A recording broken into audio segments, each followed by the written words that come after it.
Bismillahirrahmanirrahim. Assalamualaikum warahmatullahi wabarakatuh. Allahumma sholli wa sallim wa barik ala sayyidina Muhammadin wa alihi walhamdulillahirabbil alamin. Kawan-kawan yang dirahmati Allah, jumpa lagi dengan saya Andri Aditya. Akhirnya sampai juga kita di pembahasan yang kita tunggu-tunggu.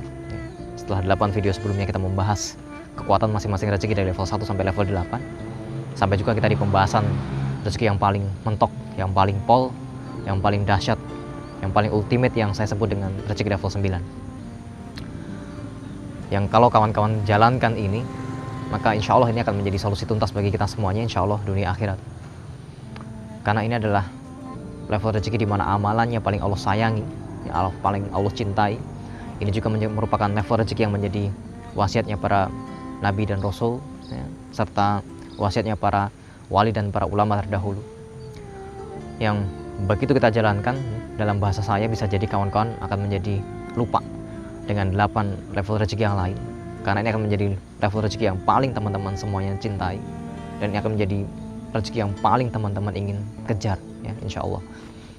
Dan untuk mengawali pembahasan saya tentang kekuatan rezeki level 9 ini, maka izinkan saya berkisah tentang satu kisah nyata yang dialami oleh Imam Ahmad bin Hanbal, seorang imam besar yang begitu luar biasa karya-karyanya dan merupakan salah satu pemimpin mazhab, ya, yang kita kenal.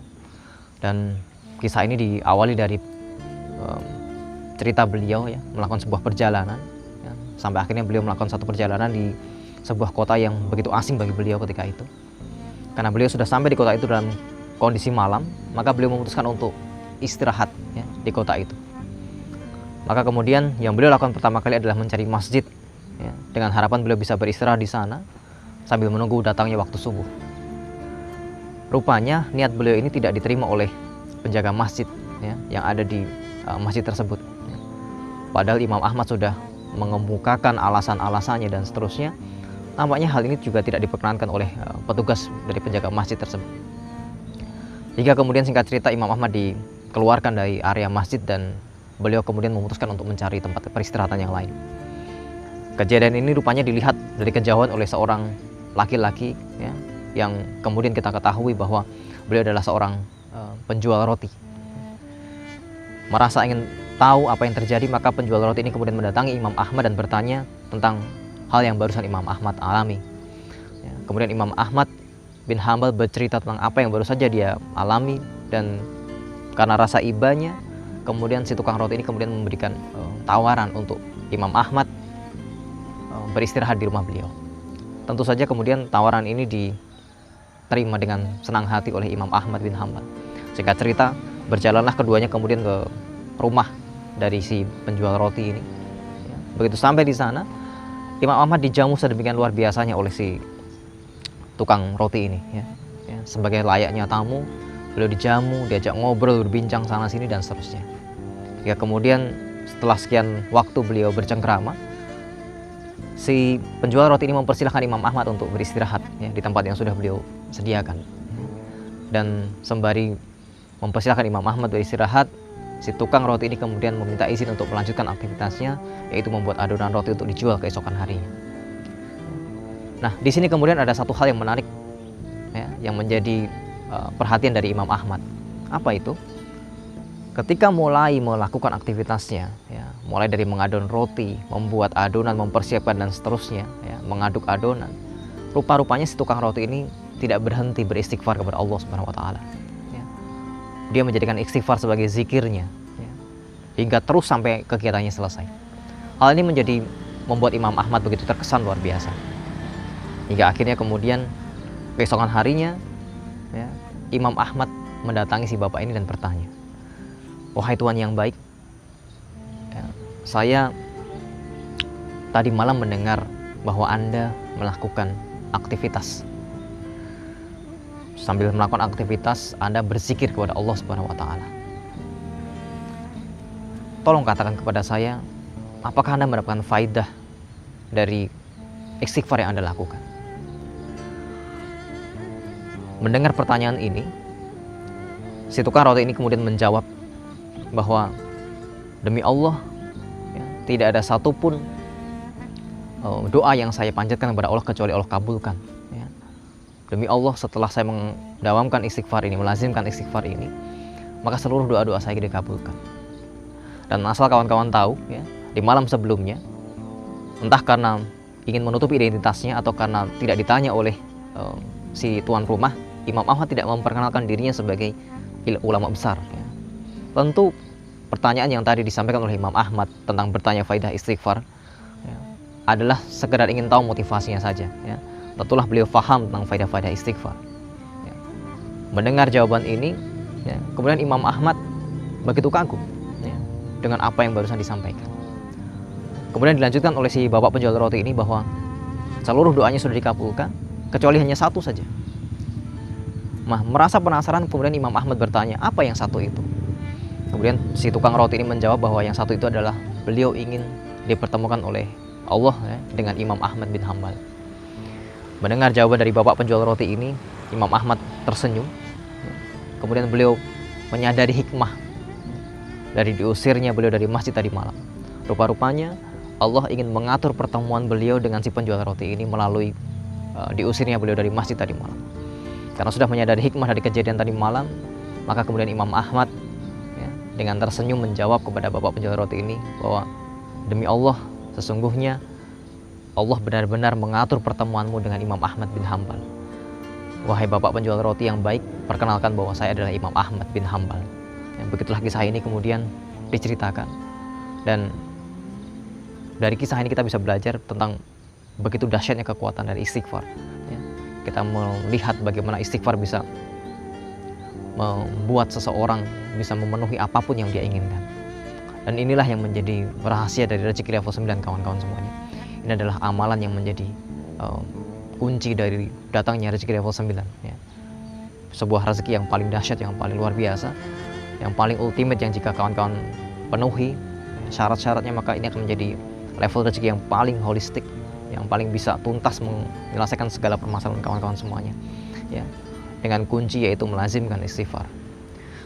Inilah kuncinya kawan-kawan semuanya. Dan jika kawan-kawan semuanya ingat bahwa Nabi Muhammad SAW pun ya, beliau juga dalam hadis-hadisnya dikisahkan bahwa minimal beliau melakukan istighfar 70-100 kali setiap harinya ya.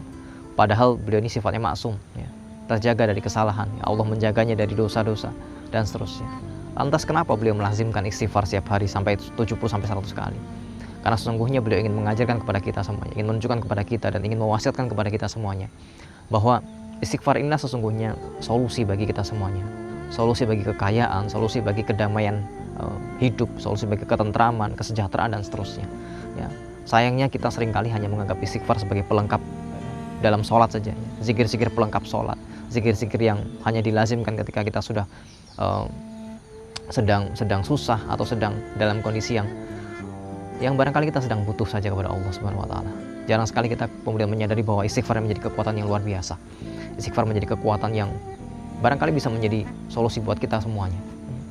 Dan pernah juga dikisahkan bahwa Imam Ali karamallahu wajhah pernah ditanya oleh seorang sahabat ya, ketika hari raya Lebaran ya, hari raya Idul Fitri, beliau memakan roti yang keras. Kemudian ditanya oleh sahabat, ya Ali, kenapa engkau memakan roti yang keras sementara ini adalah hari Lebaran? Kemudian Imam Ali menjawab, kenapa aku harus membedakannya sementara aku bisa berlebaran setiap hari? Ya, mendengar jawaban Imam Ali, kemudian sahabat ini bingung dan bertanya ulang, bagaimana mungkin seorang manusia bisa melakukan lebaran setiap hari? Ya. Dan Sayyidina Ali menjawab, bisa saja. Ketika seorang hamba tidak melakukan perbuatan maksiat sedikit pun kepada Allah di hari itu, maka sesungguhnya dia sedang berlebaran. Kawan-kawan yang dirahmati Allah, kita seringkali berbangga dengan lebaran kita ya. Kita merasa bahwa ketika lebaran kita kembali suci, kembali fitrah. Tetapi selama 1 tahun sebelum lebaran kita seringkali berbuat maksiat dan mengumpulkan dosa-dosa kepada Allah Subhanahu wa taala. Kita lupa bahwa kita sebenarnya bisa berlebaran setiap hari ya. Kawan-kawan yang dirahmati Allah, bayangkan kita ini hidup di dunia mengharapkan rezeki dari Allah Subhanahu wa taala. Apabila kita tidak punya masalah dengan yang punya rezeki, kita tidak punya masalah dengan yang memberi rezeki, ya masa iya sih Allah akan menelantarkan kita? Allah tidak akan mengurusi kehidupan kita. Maka sesungguhnya teman-teman semuanya bahwa barang siapa yang menjalankan rezeki level 9 ini, yang syaratnya berupa istighfar kepada Allah, melazimkan istighfar, maka sesungguhnya dia sedang menjadi seseorang yang begitu disayang oleh Allah Subhanahu wa taala. Kawan-kawan semuanya, barangkali kita juga ingat bahwa ini adalah rahasianya para nabi dan para rasul terdahulu. Jikalau kita ingat ya, Nabi Adam alaihissalam ketika diusir dari surga, amalan yang pertama kali beliau lakukan adalah beristighfar kepada Allah. Bahkan di beberapa riwayat dikatakan sampai berpuluh-puluh tahun beliau melakukan itu, hingga Allah kemudian mengabadikannya ke dalam Al-Quran.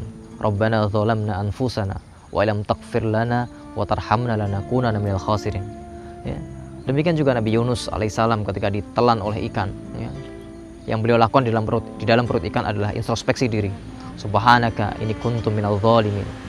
Dan inilah yang kemudian menjadi rahasianya para nabi, rahasianya para rasul yang luar biasa, ya. Dan kita juga tahu banyak nabi dan rasul juga melakukan istighfar, ya, mendawamkan istighfar sebagai sebab bagi datangnya pertolongan Allah berikutnya. Kawan-kawan yang dirahmati Allah, ya, ini adalah ajakan saya kepada kawan-kawan semuanya. Bayangkan jika kita kemudian disayang oleh zat yang menguasai alam semesta, yang menguasai makhluk hidup, yang punya segala macam rezeki, karena kita melazimkan amalan yang paling Allah sayangi, yaitu beristighfar kepada Allah. Bagaimana mungkin kehidupan kita kemudian bermasalah? Tidak mungkin kehidupan kita bermasalah karena kita sudah begitu dekatnya dengan Allah. Kita tidak punya masalah dengan Allah Subhanahu wa taala. Seringkali kita tidak menyadari kekuatan istighfar ini dan hanya menjadikan istighfar sebagai pelengkap zikir kita semata. Berbicara seperti ini bukan berarti saya lebih mulia daripada kawan-kawan semuanya. Justru saya menyadari banyaknya kesalahan saya dan saya berharap Allah mengampuni dosa-dosa saya. Dan melalui video ini saya juga mengajak kawan-kawan semuanya untuk menemani saya. Barangkali kita bisa menjadi kawan yang sama-sama saling mengingatkan dalam kebaikan, saling berzikir bersama, ya, saling mengingatkan tentang untuk istighfar bersama kepada Allah Subhanahu wa taala. Sehingga kita semuanya bisa menjadi orang-orang yang lebih sejahtera, lebih kaya dunia akhirat, lebih bisa menyelesaikan masalah-masalah kita yang begitu banyaknya, ya.